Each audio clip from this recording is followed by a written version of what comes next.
इस वक्त अदलिया और एग्जेक्टिव में एक जंग जारी है। अब रिटायर्ड जजेस की तैनाती का मामला हो तो यहां भी अदलिया और इलेक्शन कमीशन की तकरार दिखाई देती है। यह पहली बार हो रहा है कि अदलिया और एग्जेक्टिव एक दूसरे के आमने सामने खड़े हैं। चाहे इस्लामाबाद की 6 जजेस के खत लिखने का मामला हो जिसमें वाजे कहा गया कि अदलिया की उम्र में मुदाखलत की जा रही है, फिर वजीर आजम शहबाज शरीफ का काली भेड़ों वाले बयान के जवाब में अदलिया का यह कहना कि हम काले भूंड हैं।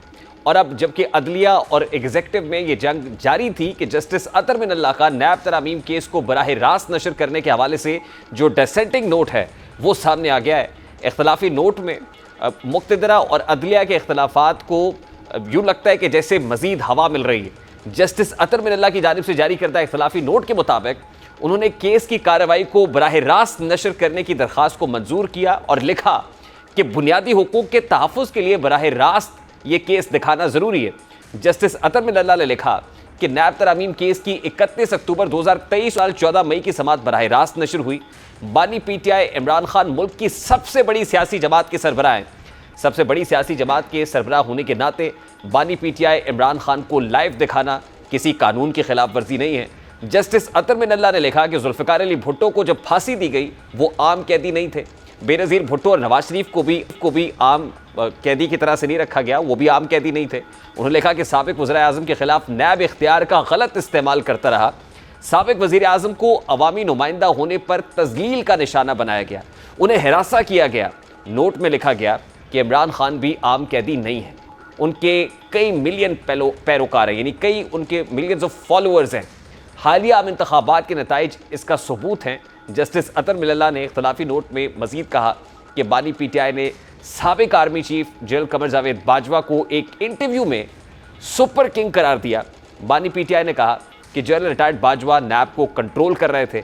नवाज शरीफ ने कहा कि पार्लियामान को कोई और चला रहा था। कमर जावेद बाजवा ने इन बयानात की तस्दीक भी की और अपने इदारे की सियासत में मुदाखलत को तस्लीम भी किया।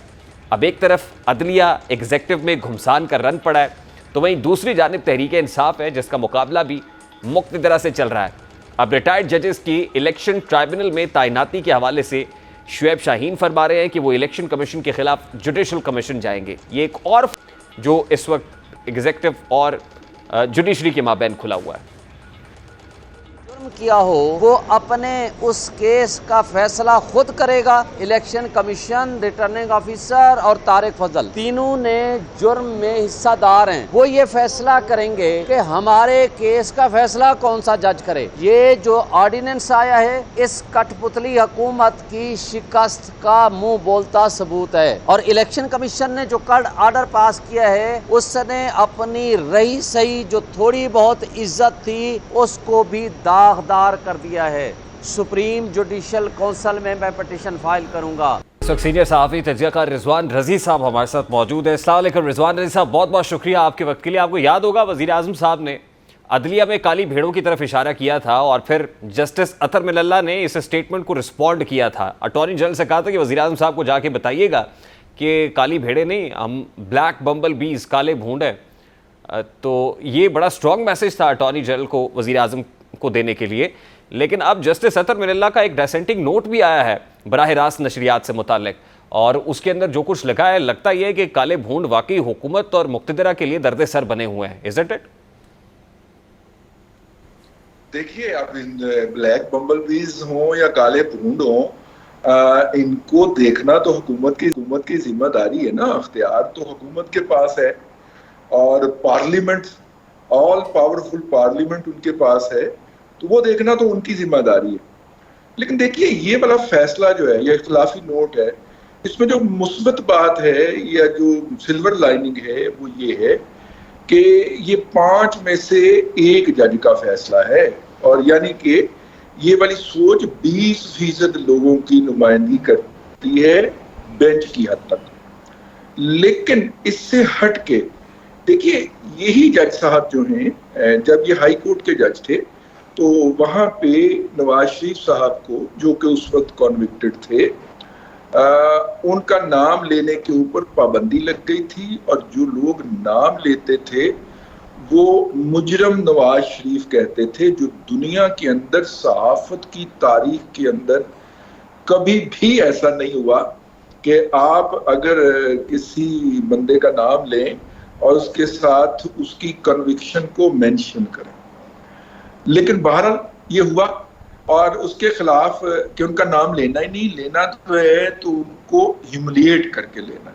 तो जब इस ह्यूमिलिएशन के खिलाफ कुछ एंकर और कुछ जर्नलिस्ट जो थे वो कोर्ट में गए तो इन्हीं जज साहब ने कुछ और जजमेंट दी थी। अब ये जज साहब वो दरखास्त तो डिसमिस हो गई थी। आप रेफर कर रहे हैं चीफ जस्टिस थे इस्लामाबाद हाई कोर्ट के जस्टिस अतर बिन अल्लाह साहब, वो दरखास्त डिसमिस हो गई थी और फिर उस वक्त ये कहा गया था कि ये बड़े पॉलिटिकल मैटर्स है और इनको अदालत में नहीं आना चाहिए। सर लेकिन मेरा at this point in time आपसे सवाल ये है कि इस्लामाबाद हाई कोर्ट के 6 जजेस के खत का मामला हो, कंटेम्प्ट नोटिस हों और आज उसके ऊपर समाअत हो, फैसल वाटर साहब और मुस्तफ़ा कमाल साहब गए हों, फिर जस्टिस बाबर सत्तार का इशू हो, जस्टिस मोहसिन अख्तर कयानी का मामला हो और आज ये इख्तलाफी नोट का सामने आना हो, ये जुडिशरी और मुक्तदरा के माबैन ये जो एक महाजराई दिखाई दे रही है, ये तो हर गुजरते दिन के साथ शिद्दत इख्तियार करती हुई महसूस हो रही है।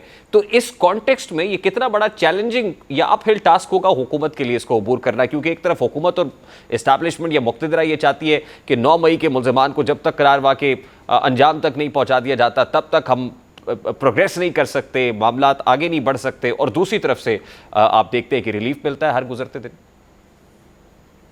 जी, और रिलीफ सिर्फ एक पार्टी के लिए मखसूस है, उनके अलावा पाकिस्तान के अंदर शायद 24 करोड़ 80 लाख लोग बसते ही नहीं हैं। रिलीफ एक पार्टी को है, उसका एक दिन केस दायर होता है, उसी दिन समाअत के लिए ना लगे तो अगले दिन लग जाता है, जो उसके लिए पूरी कंडीशंस होती हैं जो करना होती हैं। आप अगर दरख्वास्त दें, मैं दूं, हमें वो अंगूठे शंगूठे लगाना पड़ेंगे जाके एक दिन, फिर अगले दिन जाके हमारी समाअत के लिए मखसूस होगी। लेकिन यहाँ पे तो ऐसी अंधेर नगरी मची हुई है कि जज साहब एक एग्जीक्यूटिव ऑर्डर के जरिए कह देते हैं कि इनको तमाम इस तरह की जो रिक्वायरमेंट है उनसे एग्जम्पशन हासिल है, तो लाइए दरख्वास्त कहाँ है, उसके ऊपर मैं ऑर्डर लिखूँ। तो 24 घंटे नहीं लगते तो 48 घंटे लग जाते हैं, मैक्सिमम 72 लग जाते हैं, तो उसके अंदर वो फैसला जारी हो जाता है। यहाँ पे 2016 के बाद के मर्डर रेफरेंस नहीं सुने गए, जिनको फांसी की सजाएं हो चुकी हैं, वो 8-8 साल से जेल के अंदर सड़ रहे हैं, उनके रेफरेंस सुनने के लिए हमारी इस अदलिया के पास वक्त नहीं होता। लेकिन दरवाजे में खड़े हो गए, जिस तरह वो जाती हुई बस के दरवाजे के अंदर कंडक्टर नहीं खड़ा होता सवारियां घेरने के लिए, उस तरह खड़े होके इंतजार हो रहा होता है कि पीटीआई की दरखास्त आए और उसको इंसाफ तो देखिए रिजवान साहब, एक तरफ तो ख्वाहिश है और ख्वाहिश ये है कि ये जल्द अज जल्द अपने अंजाम को पहुंचे, ये शरपसंद गिरोह है, ये शरपसंद टोला है। दूसरी तरफ अमली इजहार है, यानी एक आइडियल्स वाली बात है और दूसरी रियलिटीज़ वाली बात है। तो आइडियल्स तो हमारे हो सकते हैं कि फौरी तौर पर ये अंजाम को पहुंचे, लेकिन रियलिटीज़ तो कुछ और ही बता रही हैं। तो फिर कितना चैलेंजिंग होगा सर, आप जो मर्जी कर लें, आप केसेस बनाते जाएं और इम्पॉसिबल टास्क है, इम्पॉसिबल टास्क है जब इतना ऑब्वियस आपका तासुब नजर आ रहा हो, और अदालती जुबान में बात कर रहा हूं कि तासुब जो है वो तैरता हुआ सतह आप पे नजर आ रहा हो, तो फिर कुछ नहीं हो सकता। फिर आइन को रीराइट किया जा सकता। मतलब यहाँ पे बैठ के सुप्रीम कोर्ट के फुल बेंच के अंदर 3 मुअज़्ज़ज़ जजेस इसरार करते हैं कि आइन को रीराइट किया जाए। अगर आइन के अंदर ये प्रोविजन नहीं है तो अपने पास से क्रिएटिव जस्टिस किया जाए। इसके ऊपर चीफ जस्टिस को कहना पड़ता है कि आइन साजी हमारा काम नहीं है, ये पार्लियामेंट का काम है।